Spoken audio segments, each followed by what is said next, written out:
ఆదిలాబాద్ జిల్లా వార్తల విషయానికి వస్తే ఈరోజు జాతీయ డెంగ్యూ డే సందర్భంగా జిల్లా కేంద్రంలోని కేఆర్కాయ్ కాలనీలో ఉన్న బస్తీ దవాఖానాలో జాతీయ డెంగ్యూ డే కార్యక్రమాన్ని నిర్వహించారు. ఈ కార్యక్రమానికి జిల్లా కలెక్టర్ రాజా శీషా ముఖ్య అతిథిగా పాల్గొన్నారు. జిల్లా వైద్య ఆరోగ్య శాఖ ఆధ్వర్యంలో ఏర్పాటు చేసిన ఈ కార్యక్రమంలో డెంగ్యూ వ్యాధిపై అలాగే వేసవికాలంగా వస్తున్న వ్యాధులపై స్థానిక కాలనీ వాసులకు అవగాహన కల్పించారు. ఈ సందర్భంగా జిల్లా కలెక్టర్ మాట్లాడుతూ ప్రతి ఒక్కరు కూడా తాము నివసించే ప్రాంతాలలో పరిసరాలను పరిశుభ్రంగా ఉంచుకోవాలని పిలుపునిచ్చారు.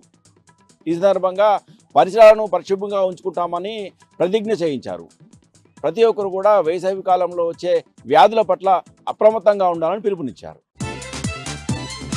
ఇక నిర్మల్ జిల్లా వార్తల విషయానికి వస్తే నిర్మల్ జిల్లాలో ఈరోజు పర్యటించిన రాష్ట్ర మంత్రులు పొంగిరెడ్డి శ్రీనివాసరెడ్డికి అలాగే మంత్రి సీతక్కలకు బీఆర్ఎస్ పార్టీ నాయకులు కార్యకర్తల నుంచి నిరసన సేవ తగిలింది.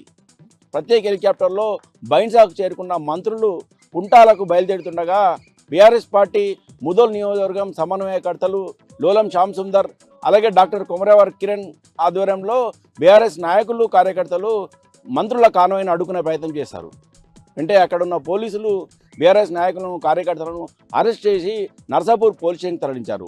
ఈ సందర్భంగా బీఆర్ఎస్ నాయకులు లోలం శ్యామ్ సుందర్ డాక్టర్ కొమరేవర్ కిరణ్ మాట్లాడుతూ రైతు సమస్యలను పరిష్కరించాలని డిమాండ్ చేశారు.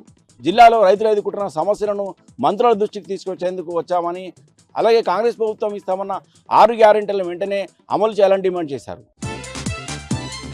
ఇక మరో వార్తా విషయానికి వస్తే బైన్సా మండలం మాటేగాంలో ఏర్పాటు చేసిన జొన్న పంట కొనుగోలు కేంద్రంలో మహారాష్ట్ర నుంచి అక్రమంగా తరలించిన జొన్న లోడును రైతులు పట్టుకున్నారు. దళారుల ప్రమేయంతో పెద్ద ఎత్తున మహారాష్ట్ర నుంచి జొన్న పంట ఇక్కడికి తరలి వస్తుందని పలుమార్లు రైతులు విజ్ఞప్తి చేసినా అధికారులు పట్టించుకోకపోవడంతో రైతులే ఈరోజు మహారాష్ట్ర నుంచి అక్రమంగా ఇక్కడికి తీసుకొచ్చిన జొన్న పంటను పట్టించారు.